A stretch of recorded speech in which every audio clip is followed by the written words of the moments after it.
What's in pagdating sa pormahan sa darating na taon? Expensive fashion is out, swak sa budget is in, ayon sa fashion stylist na si G. Hoxon. Dahil ang big thing sa susunod na taon, ang imahinasyon mo. Meaning, paano mo gagawing bago ang mga damit at accessories na meron ka na?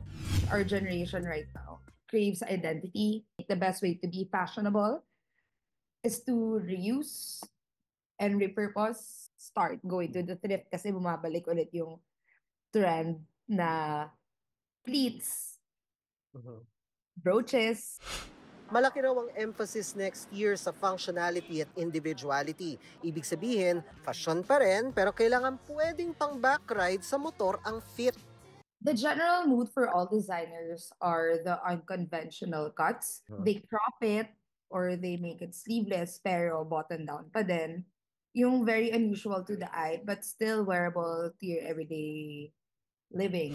Mauuso rin ang mga multifunctional na damit gaya ng jacket na maraming bulsa. We don't want to carry bags anymore in the Philippines. So we're leaning towards utilitarian wear. So jackets with 4 pockets. The jacket has 3 pockets. It's a blazer denim jacket actually. Pati na rin mga jacket na ginamitan ng iba't ibang uri ng tela. Dito pa lang sa ukay-ukay, marami na tayo nakita ng mga sinasabi niya magiging uso next year. Exhibit A, yung pleats over pants na mauuso hindi lang sa mga babae kundi pati na rin sa mga lalaki. Baggy pants for men? That's so 2024 daw. For 2025, mauuso ang layering o palda over pants lalo na sa mga lalaki. Ang mga old brooch at pin magagamit para i-transform ang mga damit na meron ka na.